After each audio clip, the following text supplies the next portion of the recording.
Televiewers of PRC-TV, we are always thrilled to have you on our screens. You are watching The Grand Interview. Some young Cameroonian compatriots have been responding to President Paul Biya's calls to leverage their entrepreneurial capacities and push their limits through continuous innovation. Professor Victor Mbarika is one of the Cameroonian youths doing exceptionally well today in the entrepreneurial world. He has consistently invested his brain power at the service of the nation and his skills through several echelons in contributing to nation building. You're welcome, Professor. I am happy to be here, Madam Biya, Sabrainna. Okay, so you are founder of the ICT University, one of Cameroon's leading universities in the domain of digital technology. And you were a distinguished professor in management information systems at the East Carolina University, and you have received several global recognitions.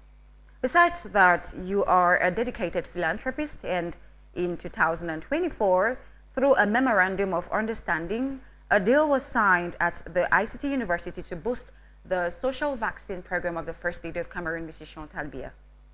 That's correct. Televiewers, and that's not all about him. He has a whole lot of national and globally recognized projects contributing to reshape the future of digital entrepreneurship in Cameroon.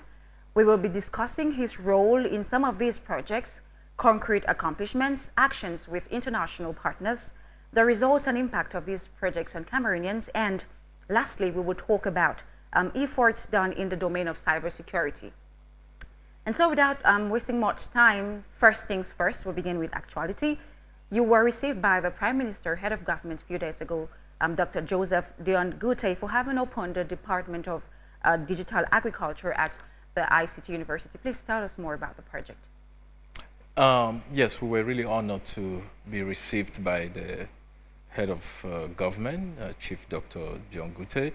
The purpose for him receiving us was to announced the launching of a new department at our institution called Digital Agriculture, or coined e-agriculture, the use of robotics, artificial intelligence in the domain of agriculture. A lot of young people in not just Cameroon, to be fair, all over Africa, believe agriculture is for poor people. So one of the reasons I think is for poor people is that they are used to just the rudimentary tools they use in agriculture, but now through the power of ICTs, robotics, artificial intelligence, they will come to learn those technologies in order to use them in the domain of agriculture for greater yield, greater agriculture related to animals, animal husbandry, and so on. So that is why we had that courtesy visit to the head of government. And so in a country like Cameroon, where quite an important percentage of the population relies on agriculture as a means of subsistence, what are the stakes of such a project for our country? Oh, the stakes are very, very high. We just brought in our Brazilian partners, Lavras University in Brazil, that I visited personally about 6 months ago. And it's interesting, they were drinking some beer, and they told me, Victor, do you know that most of the corn you guys use to brew your beer in Cameroon comes from Brazil? Well, I didn't know whether to be happy or not, so I told them that that would not be much longer. Because we, as a proud patriot of this nation, I don't believe we need to be importing corn from them, you know. So the stakes are high. That's why we want to move from rudimentary, and not just mechanized, by the way, because people think mechanized is enough, but in using the most modern tools of ICTs, which includes robotics and artificial intelligence in this. We have robots today that can clean a 1 hectare piece of land in just a few hours, okay? And people will ask, what would the workers then do? Well, we have to move from rudimentary to something that we can feed not just Cameroon, but Cameroon can become a major exporter of many different agricultural products. And that's why our goal is to make agriculture sexy to the youth, make agriculture attractive to the youth. I was one of those that gave a response to His Excellency President Biya's speech on 11th of February, where, where he encouraged entrepreneurship among youth. And so it's part of what we are doing in response to that. And so before we get to that, because we have a question on the speech, we hear of digital agriculture, and you already made mention of artificial intelligence, which comes into the picture whenever we talk about ICT and technologies. So do you have the intention to introduce artificial intelligence in Cameroon's agricultural practices and normalize, especially normalize, I insist, its use for agronomic purposes, and perhaps modernize the sector for mass production and large-scale production? I will shock you to tell you that we are already beginning to normalize it. At ICT University, artificial intelligence and robotics are an entire discipline. I believe we are the only university in all of Central Africa that does that. And we have one of the most advanced artificial intelligence and robotics labs that you could ever dream of, just like you would have at any US university, since our university is US style. And it will shock you to know that in our program, which is under software engineering, that particular program is under our software engineering program, in the last 2 years, we've had more girls than boys in that program. So it's becoming normalized in terms of the actual learning of artificial intelligence. Now we are bringing it in the domain of agriculture, not new, because our students have already developed a lot of AI tools in the field of agriculture, in determining weather, in looking at soil, what kind of soil can be used, etc. We are already doing that. We just want now to do it large scale. Large scale, mass production. Okay, thank you very much for that response. So coming back to the president's speech, which you already started talking about, on the 10th of February 2016, the head of state, President Paul Biya, made an appeal to Cameroonian youth. I quote, the development of our agricultural sector will be accorded a prime place. In this regard, I urge you to truly revolutionize your mindset. The soil has never betrayed anyone. Do not be afraid to take the plunge and become the agricultural entrepreneurs that Cameroon needs. It is a noble and rewarding trade in the so-called real economy. End of quote. Do you remember this statement of his, and have you in any way been motivated by the president's appeal? If yes, what did it instill in you? You know, the head of state has given a lot of excellent speeches, but if I was to grade him as a professor, I would say, to me, that was one of the best speeches I've heard of him, and I was jumping all over. I was excited, and within a couple of hours, I asked members of my studio to come and record my immediate response. You know, he just stepped back 1 minute before that statement. The head of state said, I would be honest with you, the government cannot promise all of you jobs. It's one of the most honest statements I've heard of any head of state in the world, because typically presidents want politically, nice politics to say, I would take care of everybody. But he says, wait a minute, even with our best of intentions, the government cannot provide jobs for everyone, and so our soil can never deceive you. And that statement, I took upon that, and when I started investigating, I discovered that before that statement, the government had actually opened up for even bringing in agriculture equipment duty-free in the country.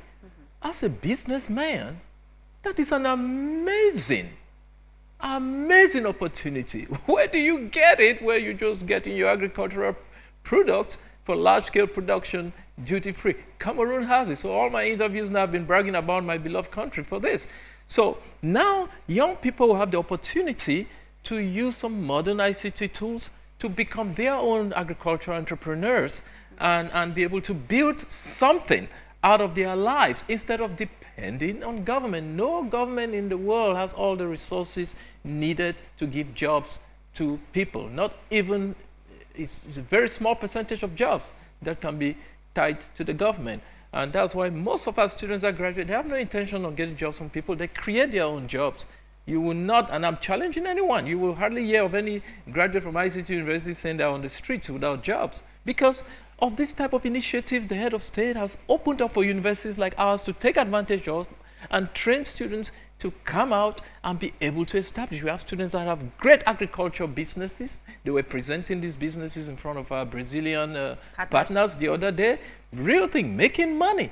They may not be making billions, but if a student is making 20 million francs a year, that is better than nothing, right? So I was very, very impressed with the honesty in that speech and the provision of opportunities for us to do this. Imagine Cameroon has such rich soil. I live on 14, 15 hectares of land, of my ranch in America, and I can only grow things only about 6 months out of the year. But in Cameroon, you can grow stuff the entire year. Such a God-blessed country in terms of its fertility, in terms of its agricultural richness. And so the head of state was on point. And we took up that challenge. And we don't just say things. We've said things before and they've happened. Within the next 5 to 10 years, we will employ or give entrepreneurial opportunities to 10,000 youths in Cameroon. And among those 10,000 youths, we want to focus about 3,000 or 4,000 of those youths to come from the north and southwest regions, so we can take them out of the bushes and from unnecessary fightings and stuff like that, and give them an opportunity to work. So the head of state did not just make that statement, but he provides the support. So I'm thankful to the government of Cameroon. They just gave 1,200 hectares of land to ICT University in Tibati for this project. Okay? So it's not just the government talking, the government is walking the walk, you know? And so we are really, really excited about this project. And the academic side is starting in February. The practical side by June, July, we'll be having the machines here. Okay, so that was my next question. Wondering, since it was announced amid an ongoing academic year, is the department already functional, or it's for the next academic year? And you're already giving the responses to those watching and those listening to us. So you're telling us we check the appointment for July 2026. Okay. No. The academic side, because we have 3 semesters starts at ICT University. The Minister of State, Minister of Higher Education, was very gracious to us to keep to our American style of education. So students apply to join in October, in February, and in July. So the program is actually starting in February of 2026. So we're talking about 2 months from now, okay, the academic side. from now. That's why our partners from Brazil are here, because it will be a joint degree program with them where both institutions will sign the certificates. Our students will spend about 2 semesters there in Lavras in Brazil, and then come back here to complete their degree programs. So those wishing to embrace the head of state's vision can therefore go and apply and lay hold of all these amazing opportunities. So you seem to be quite attentive to the messages of the head of state to youths.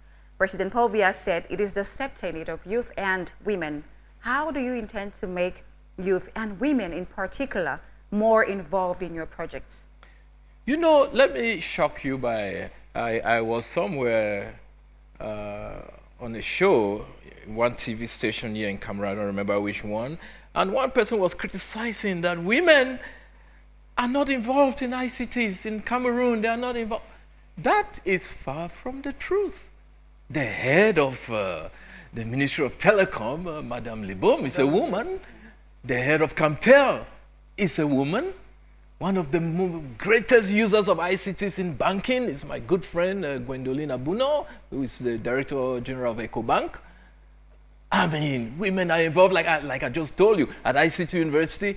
You will be shocked to know that we have more girls than boys in software engineering, which is the most difficult discipline, at our university. It involves a lot of heavy programming. So the vision of the head of state to involve youth and women is what we are pushing through the ICT University. So the head of state makes our work really easier, because it falls within what the nation wants to do And some of the girls that program at our school, you will be shocked. They have won big awards all over the world and have been received all the way to the presidency in France because of the work that they are doing, you know. So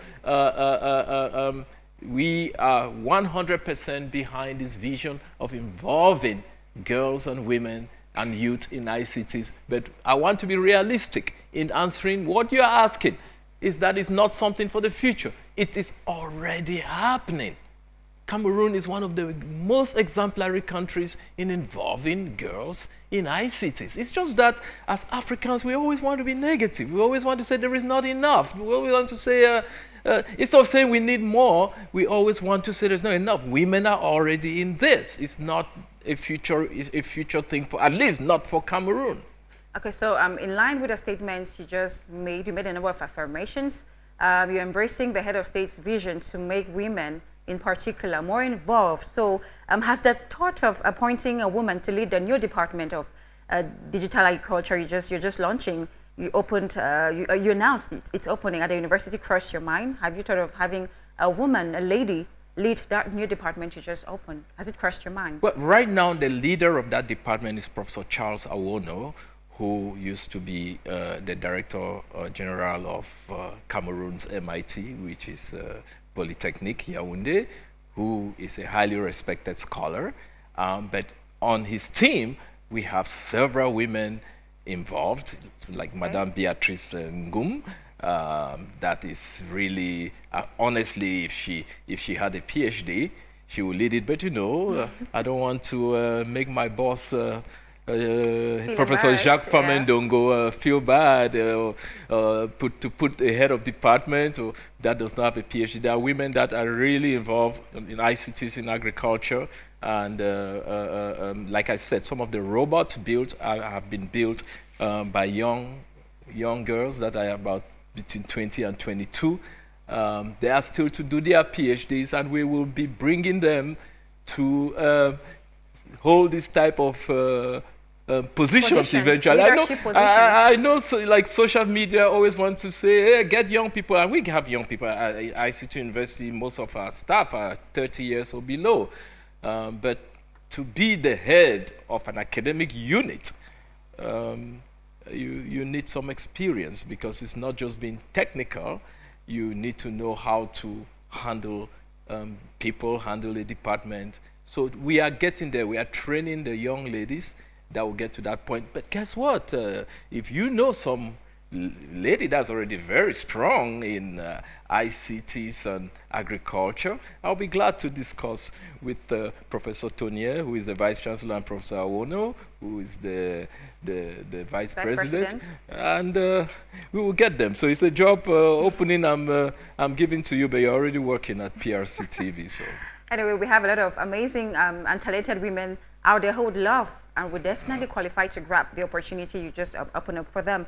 So ladies and gentlemen, let's now listen to my colleague, Manfred Likine, who has been on standby. He's been with us from the beginning of the program. He will make you and I understand the stakes of international relations in the implementation of some projects initiated by Professor Victor Mbarika. Manfred, can you hear us? Hello, Sabrainna. I can get you sound and clear. Over to you. I'm glad to exchange views with the visionary behind ICT University of Cameroon. Professor Victor Mbarika, welcome to the second part of discussions on PRC TV here in Studio 2. Oh, thank you so much. Once again, I'm always honored to be here. I think this is my second time being here, so I'm honored. Professor Victor, when one hears of your name, it is associated with so many things that you are doing within the entrepreneurial and technological innovation space. And you are globally recognized. You've had awards and received grants from NASA and from Microsoft. Yes. Do you think from this experience of yours and this vision of yours, Cameroon specifically can come out, can develop this entrepreneurial landscape without depending on international expertise? I would say yes, yes, and yes, we can. You know, early last year, I believe in January, I received the US President's Lifetime Achievement Award from President Joe Biden. And I've never really been a member of his party or even supported it, but he respected what I do and gave me that award. I also received the award from the British House of Lords on some of these things that I've been doing internationally, but in recognition of some of the great work that we've been doing in America, in Europe, and Africa. But let me tell you, when someone like me, you asked, can I leverage that experience here in my country? Absolutely. I was born in Cameroon.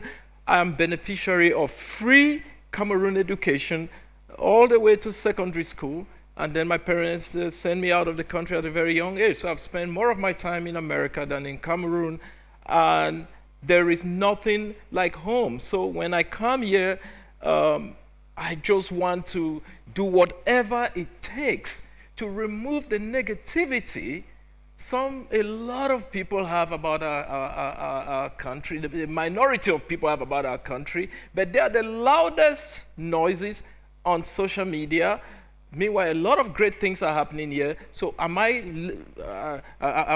bringing anything new to the country? I don't know. The country has already been doing some great things in the ICT domain. I'm just coming to support it more. You mentioned like the receiving of grants. It's one of the things I'm training a lot of lecturers in Cameroon now, how to write grants and bring in funding for research and development. I have lived throughout my career on developing and winning grants from the National Science Foundation, from NASA, from Microsoft, and so on.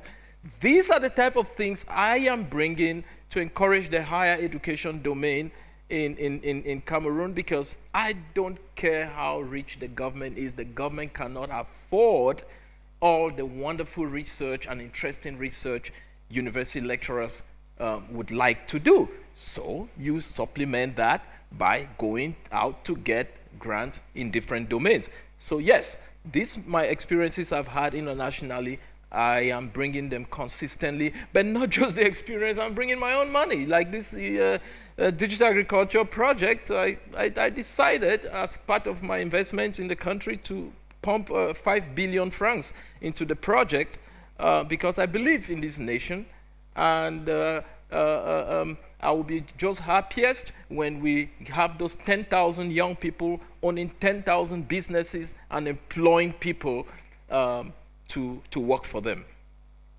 Okay, this partnership, how do you think it can help in developing Cameroon economically, since your institution is focused on a technological-driven project?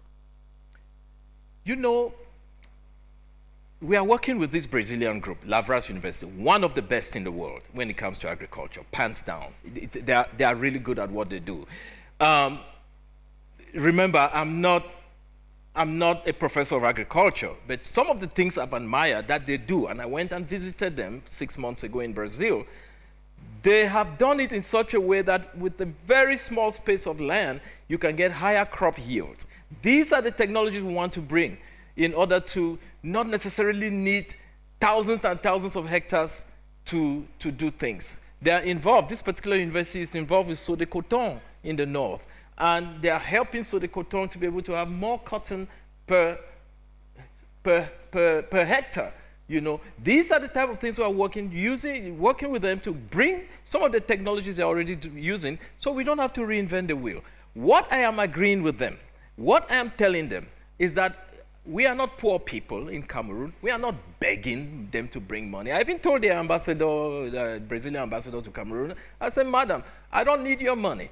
We will buy your equipment on condition you come to Cameroon, you train our people, our brothers and sisters, how to run those equipments and maintain them, such that Ethiopian Airlines now goes between Brazil and Cameroon. Within 24 to 48 hours, we can get spare parts to fix any equipment that will have problems. However, within 5 to 10 years, working with our vice president, like Professor Charles Awono, these are seasoned engineers, we want to be able to manufacture those equipments locally in Cameroon, So the partnership is not one where we are please, please, please, you know.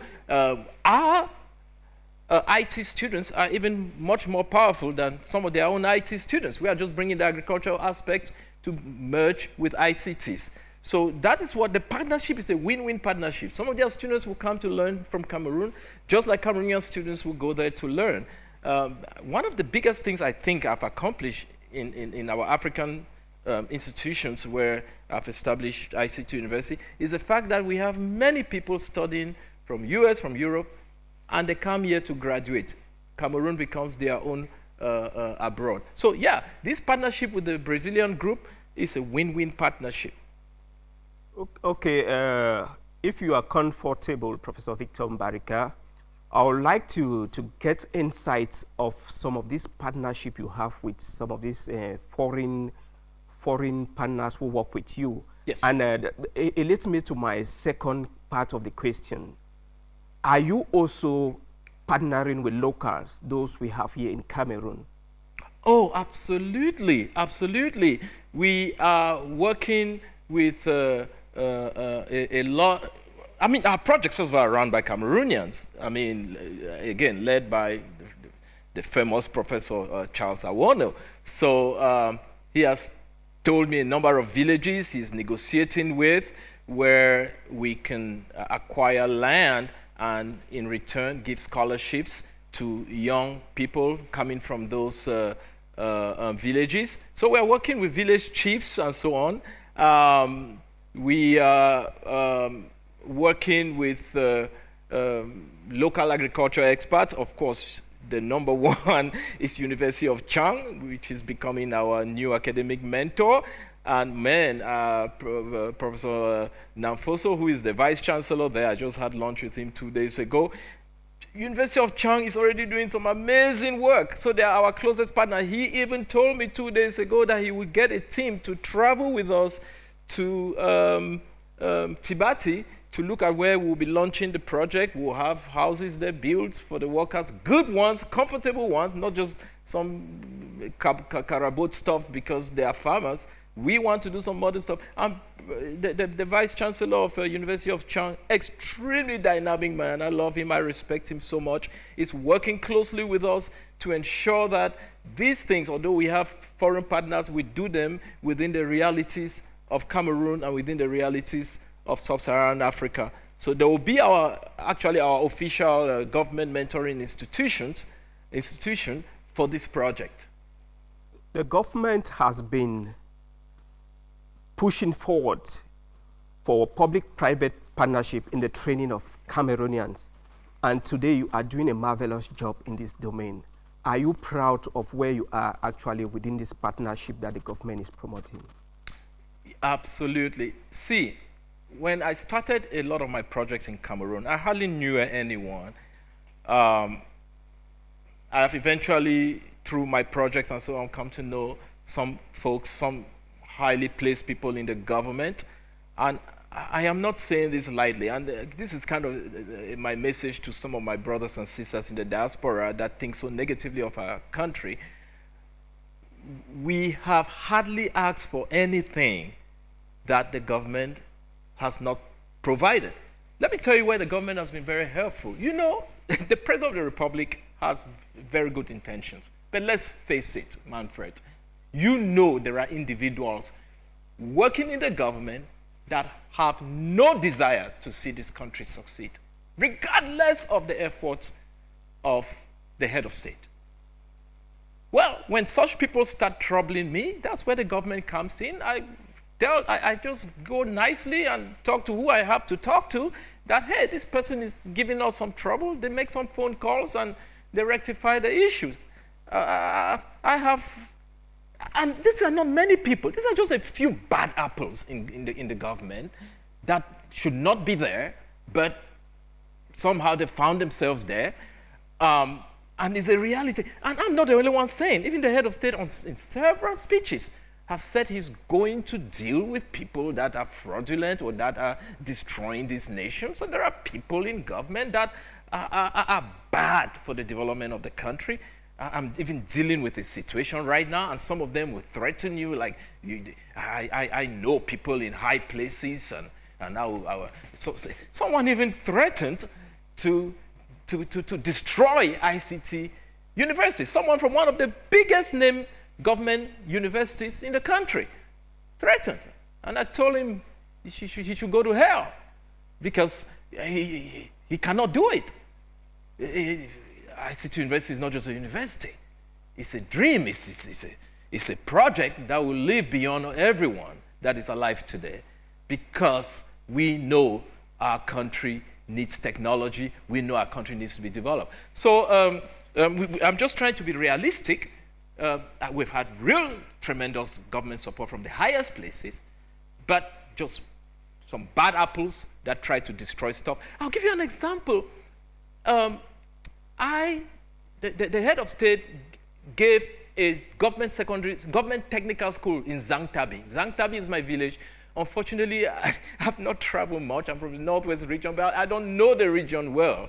But the head of state gave us, in my village, a government technical school. And I'm like, I cannot be this popular in ICTs around the world, and my school does not have the best computer lab. I purchased very expensive iMacs. iMacs are $2,000-$3,000. I don't know what that would be. About 1.3 million francs CFA for each unit. I bought over 50 of them, established them in government technical school Zangtabi. You know what happened? The Amber boys broke there, stole the computers, destroyed it, but I've said it. I said it in another interview. I will buy it again, and we will do that project again and again and again. And what angered me was that these were sold. Someone told me they sold, one of them sold in the market for 25,000 francs. This is a system that costs 1.2, 1.3 million for each. And when this is destroyed like this, it's rather unfortunate. But we will keep pushing. And those computers, when they were coming to show you government support, I wrote, just like anyone, to the Director of Customs. He allowed them to come in duty-free. I did not pay any duty for them. These are the amazing ways the government has supported us. But unfortunately, some bad people went and broke it, and not even one is there. Computers that are supposed to help their own younger brothers and sisters. Okay, Professor, you had these stumbling blocks at the local level. What about at the international level? Has it been smooth sailing? No. No, not at all. I mean, I've been blessed. I finished my PhD at a very young age, became a professor at 32. As a black man in America, I've faced some of the worst racism where some white professors will gang up against you. But the beauty with the US is that you are really backed strongly by the courts and so on. And so there's very little they could do. I mean, when I was still 27, 28 years old, as an associate professor at that time, my salary was higher than that of the deputy vice chancellors, all the deputy vice chancellors of Southern University where I got my associate professorship. But they said, you know what, you are good at what you do, so we can respect that. We may be your boss, but it's okay, you're earning more money than us because of what you bring in. But I've had huge racism, a lot of racism in America, and I'm like, rather than face racism in America as a professor, you cannot really be sacked because I'm a tenured professor there, unless you do something really bad. But I would rather face challenges in my country than have some white man telling me I'm just going against me just because I outperform them. And what about the partners you bring into the country? Has it been smooth sailing? Oh my goodness, yes, it's been really smooth sailing. You know, just to tell you again how much the efforts of the head of state is working, do you know, I made a mistake. I forgot to inform Minirex about their coming. I informed Minirex one day before they landed. Guess what? The Ministry of Foreign Relations immediately found people to receive them VIP at the airport.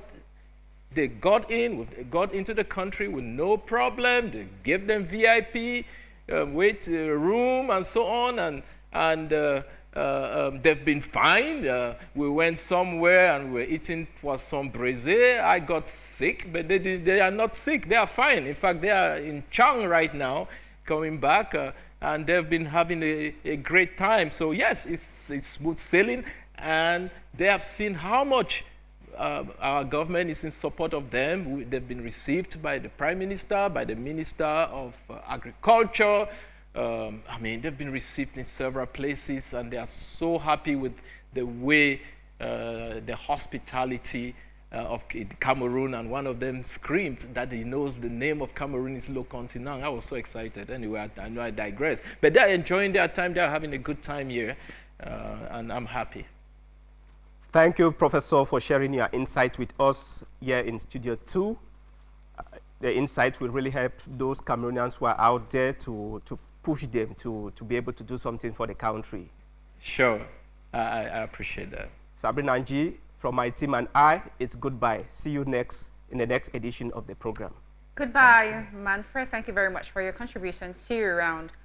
Professor Victor Mbarika. Be rest assured, during the swearing-in ceremony of the head of state on the 12th of October 2025, he said, order will reign. So concerning all the complaints you raise about persons who want to be a stumbling block, who could be a stumbling block to Cameroon's development, be rest assured the head of state says order will reign, and order will definitely reign in Cameroon.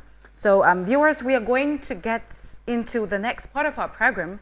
It will focus on some concrete accomplishments, palpable results, and achievements of Professor Victor Mbarika in the domain of digital technology in various fields and sectors of life.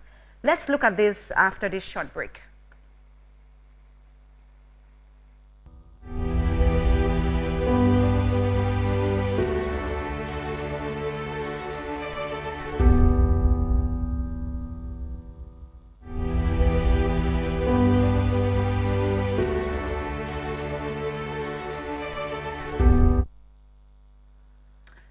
Welcome back, Professor Mbarika. It is time for us to talk about some concrete projects you've worked on and see how far it has impacted our country. To do this, I'll pick up from your discussion with Manfred on foreign expertise and involvement in our projects. So how many performance and deserving Cameroonian students from the ICT University, or even those involved in any of your projects, have received scholarships to study or work abroad? How many? Whew, quite a lot. One of them, who came from the north of Cameroon, when he joined ICT University, he could hardly speak any English. He was, I hate to use the word francophone, he was French speaking, and but he became the top student, and at that time even won the Chantal Biya award, which we give for the best performing male and female students. That year he won it, and he got a scholarship to the United States University of Massachusetts, where a few months ago just finished his PhD in computer science, and is doing extremely well. We have several students sponsored at places like East Carolina University, and we have students that, some of our Nigerian students that are now in Australia studying on scholarship.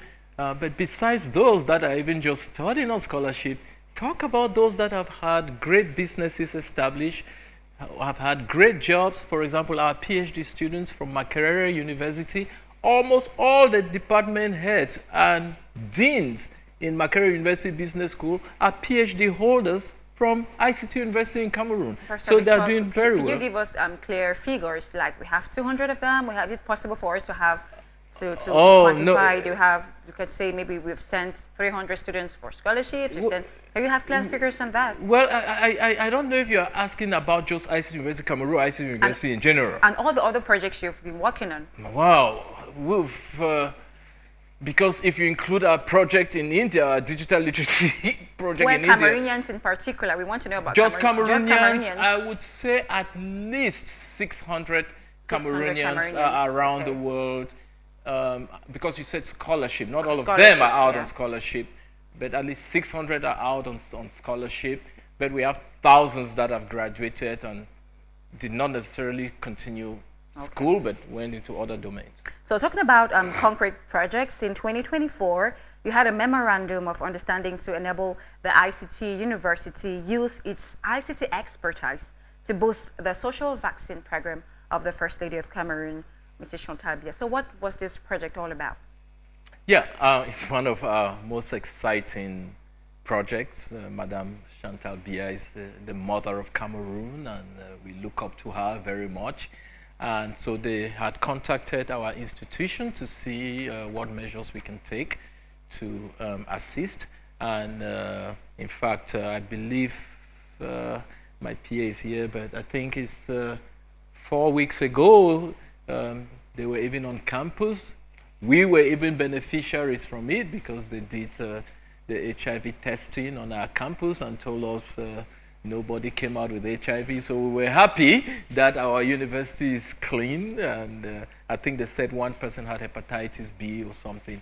But overall, it came out good. So we have ordered some systems coming in from the United States. We are shipping in a number of systems which would go to one of the locations they have indicated to me. I don't know if I'm comfortable stating the location, but we are already working on one of the, it's not in Yaoundé, but one of the locations outside of Yaoundé, where we have already received the assignment of a government building where we'll establish what we call a multimedia lab for people to use out there. Additionally, working with our new Vice Chancellor, Prof. Tonier, we will be building local satellite dishes to be able to provide internet in those places. Again, for those satellites, I am saying it earlier because we still need some approvals from companies like Camtel or ART, but the technology is already being developed. All of these will be done locally such that these centers can have some form of connectivity. But I'm careful saying this because we still need some government approvals, because you don't just launch satellites in the country without certain approvals. So we have started in principle, and we have even funded a number of trips by the individuals running the organization to be able to support that project. ICT University have provided funds, provided vehicles, drivers to support, I call her Mama Chantal Biya's amazing project on social vaccines. And so it's going well. So I was about to ask how collaboration between you, the ICT University, and the First Lady's social vaccine program is going, how collaboration is, but you've already responded. It means everything is going on well with you and the project. So, but then it's been 1 year since you signed a deal with the First Lady's social program in October 2024. Have you already had some results? Do you have any results with respect to the project you've been working on with the First Lady? No, you know, it's still under development. You know, any IT project does not just happen all of a sudden. It takes time. I believe right now that one is not us working on it. The government is renovating the buildings. We just gave a financial contribution for the renovation because there are some things you don't just take computers and throw in there. For example, some of the smart boards that we use there, they have already arrived. They're in storage at Mesasi on campus that we'll use for this project. But you cannot just take a smart board and put in there because it cannot, I'm not trying to criticize the power systems. It cannot run on NAO. Why? Because the smart boards, if power goes off and comes back and there's high tension, it's going to blow the smart boards. Each smart board is almost 6 million francs. So it's not something that we can just place there. So there's some work being done. There's some background work. Just to make sure, which we are proposing to use solar there.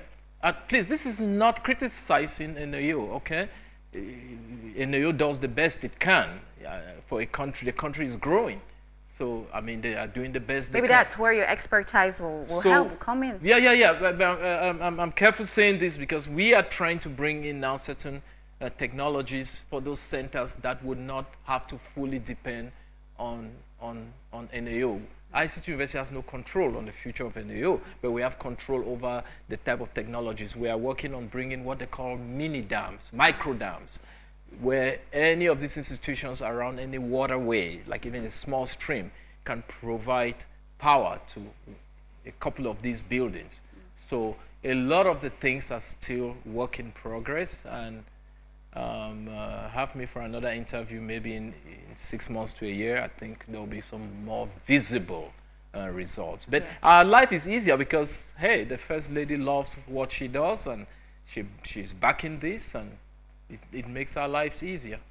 Okay, so apart from this project of the First Lady, the social vaccine program, do you have any other projects you've worked on that prioritizes Cameroon and prepares its citizens for national development through the use of ICT and digital technology? Do you have any other projects apart from those you've worked on or you're working on? Oh yes, we launch very short-term trainings for, like, you see, like, a lot of people, they throw away their cell phones, their mobile phones when they go bad. Because our wonderful young men and women on Avenue Kennedy, they try their best, but they do trial and error. And sometimes they can even take your phones and make it worse. So we are training, we are having short trainings on how they come in and how they can get themselves grounded so they don't fry the chips on the phones and so on, so they can repair it in a more professional way. They don't have to be degree holders. They don't even have to have first school living certificate. But we teach them safe ways of fixing computers, fixing phones, fixing tablets, projects like that. Then we have a project that we did earlier this year for women, girls and women that have been abused in marriage and so on. They came and we trained them on basic IT skills. Some of them have gone now, like in databases, and they have jobs as secretaries, as administrative assistants. We just celebrated 1 year of that a few weeks ago. And so yes, we have quite a number of these ongoing projects, because one thing I want you to know, Sabrainna, ICT University is not just concerned with giving people big degrees, bachelor's, master's, PhD. One of our burdens is to make sure that even people that, because of some circumstance, could not go to school, they can be trained with some basic IT skills that they can use to make some money. Okay? A perfect example is even our digital literacy programs, which we started in India. In India, we trained over 50,000 students as ICT University. But yeah, we do some short digital literacy program where people can learn basic skills and either run a secretariat or go work for somebody. Okay, so any clear figures on the number of youth you've worked with and who are now independent entrepreneurs? How many Cameroonians have you helped to become self-employed today? Most of our graduates are self-employed. More of them are self-employed than they have jobs with someone. I don't say this in a bad way, Sabrainna. If you walk on ICT University campus, you will hardly hear a student say that I want to get a job, or even that I want to work for the government. Please, I want people to work for the government. Don't get me wrong. But you will hardly, please, I am very careful saying this. I don't know if it's success or a failure, but you will hardly hear an ICT University student say, I have plans to work for the government even. So most of them are creative. Like Mr. Boato has employed over 50 people working on his farm between Yaoundé and Bafia. We have Emmanuel, oh my goodness, I forgot his name. But he runs one of the largest IT consulting firms in Cameroon now, to the point where his company provides IT support services for ICT University in areas we don't want to hire people. Yes, former student. Okay. You know, he does, like when we need some additional help and we want to outsource, we use his company and pay him consultancy. So we pay our former students consultancy. So many of our students are supporting databases, networks internationally. I have colleagues whose websites are built and maintained by ICT university students. Now, to build it and maintain it, they may make a total of about $8,000 per month, building and maintaining several of, I'm talking including colleagues of mine in America. And some make at the minimum $8,000 a month. That is like 4 million, right? 5 million. Yeah, so there are civil servants that don't make 5 million a month. That's true. So to make things clearer, your projects don't provide jobs for Cameroonians, but it helps Cameroonians to become self-employed and to provide jobs for themselves. That is 99% of our goal. Okay. ICT University is not interested in building students to go and work for somebody. And no, so, I mean, there are other institutions for that. There's nothing wrong going to work for people. But I think... You train them to become self-employed and do things for themselves and employ other persons. Yeah, but I think... That's the vision of the head of state, as we said earlier. Yes, I think every university has its goals. The state institutions are already doing a very good job training people to go work. I think you need institutions like ours that train people to create... Jobs for themselves. Create jobs. Okay, so you all agree with me that we cannot talk about digital technology and ICT without making mention of cybersecurity. Let's take a pause and then come back to discuss this.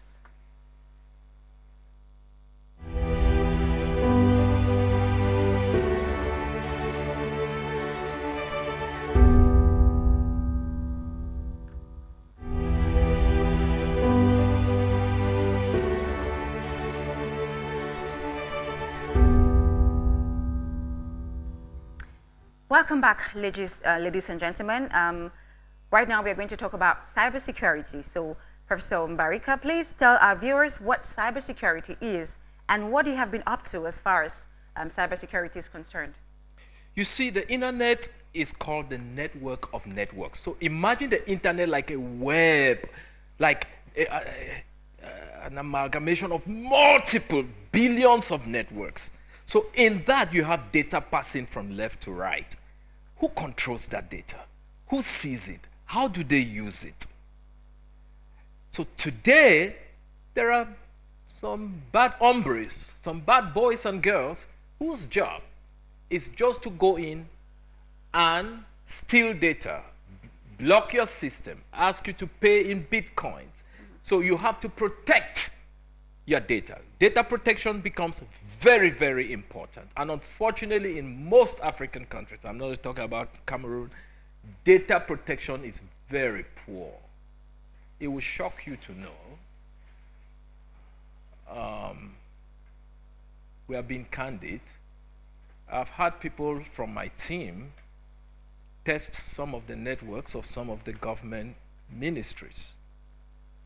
They are extremely weak. People can break into them. People can steal their government data. We have not done it, let me be clear.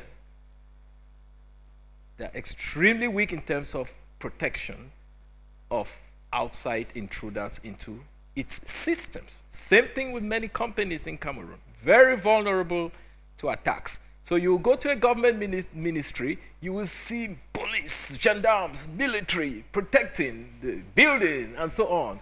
And I smile because today the biggest fight is not military might and having the police Physical that strength. are muscular. While they are doing that, there are people intruding into systems. So the whole idea about cybersecurity is to make people knowledgeable how to protect their data, companies knowledgeable, but also to make people know how to protect their data. And guess what? You cannot catch a thief if you don't know how a thief operates, right? So I want to come to that. I have to give you this example. One of our students at ICT University got in trouble and was locked up. You know why? I believe it was 5 or 6 years ago during an election, they broke into the Elecam system. I told the young man, we are not training you to go and break into, I don't know, CDC or somewhere. You don't play with elections. You don't try to break into their servers. He was arrested and locked up. Of course, with some intervention, he was released. But then He committed a crime. He committed a crime, but we cannot ignore and ask ourselves, how did he have access? And how can we protect that from happening? Because he could have done that from China. Cameroon government will not have access to him to arrest him. You can attack systems, you can take over systems from anywhere, and now they're asking for big money, like $500,000, millions of dollars in Bitcoin payment to release. They can take over the website of a government organization. And if it's a very important website, they can ask the government to pay ransom, right? Like when they kidnap people. So listening to you talk, we know or we imagine that all these projects should have cost a whole lot. Are the funds solely yours? Are the funds solely yours? Or do you receive support from the Cameroon government and perhaps from some strategic partners you were talking about with Manfred? Yes, largely most of the investments I've done have been solely my own funds. I mean, I've been blessed to have some successful businesses outside the country and live a very happy life and a very successful life in the United States and so on. And, you know, about 7 or 8 years ago, I made a decision to invest about 40% of my business resources in Sub-Saharan Africa, and Cameroon is one of the countries in which I do these investments. Foreign partners do invest in what we do, but more in like for the university, they pay fees like the Swiss Corporation, the government of Uganda. I think almost all the Ugandan PhD students are paid for by ABD, African Development Bank, ADB. And what about the Cameroon government? I don't need money from the Cameroon government. They should give that to other people. I don't think any diasporan should expect money from this government. You should make your money, bring here. I've even had diasporan complain that, oh, they've come to try to invest here. The Cameroon government has not given them money. No, I don't want money from the Cameroon government. I have given to the Cameroon government. We've given scholarships well over 60, 70 million francs to the Cameroon government. We give to the Cameroon government. We don't want money from the Cameroon government. It's unfair to expect money from the Cameroon government. However, I remember our first conference in 2008, or is it 2010, I think. The head of state, we got a contribution from the presidency. 2 million was paid to Hilton, not to us, to rent the hall for the opening of the conference. And I have always appreciated that. We never asked for that money, but that 2 million to me is like 20 billion. And that is when I don't even know if the head of state had ever heard my name even. But they saw ICTs being important and the government contributed. But no, we don't need government money. So what's next? Any plans for 2026? Oh yeah, we are excited really about the development of our digital agriculture project. We are excited about ICT for Africa conference, which will come to Yaoundé, and we are having a competition where we will pay $1 million francs to the first prize winner for secondary school students. We will give them 1 million francs. We did it this year. We're going to repeat it again next year. So we are excited about this. Like, I am really super excited that we will be having young people join technology in agriculture. That is really, as simple as it is really my most exciting project now. And so would you have any advice? What advice would you give a Cameroonian youth who is looking forward to use ICT skills and technology to become self-employed? What advice would you give Cameroonian youth out there? Number one, I'll say how you don't do it. You don't do it by going on social media to insult your country. That does not pay. It makes you feel good about yourself, but that does not pay money.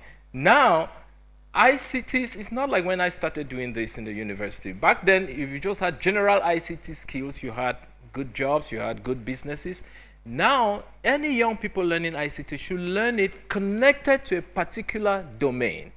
ICT in healthcare, ICT in agriculture. You are a journalist. We launched the program ICT in journalism. where we teach people how to build and own private online journalism business, communication businesses. You know, now it is domain specific. It's no longer just being a good programmer. In fact, if you are just a good programmer, you may not even have a job now. You need to tie it to a specific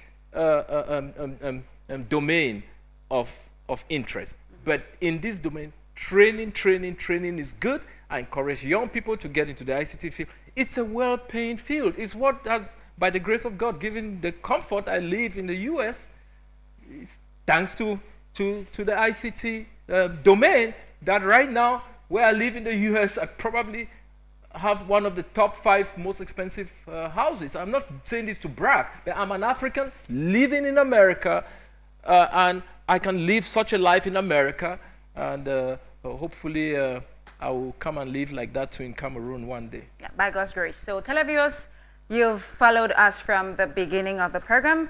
The head of state's entrepreneurship vision for Cameroonians is so clear, just as Professor Victor Mbarika joined hands with President Paul Biya to place ICT and technology at the center of entrepreneurial projects for growth and national development of Cameroon, our country. The rest of you are expected to write your own history with the ink of your innovation. Thanks for watching. Stay blessed and see you around for another edition, God willing.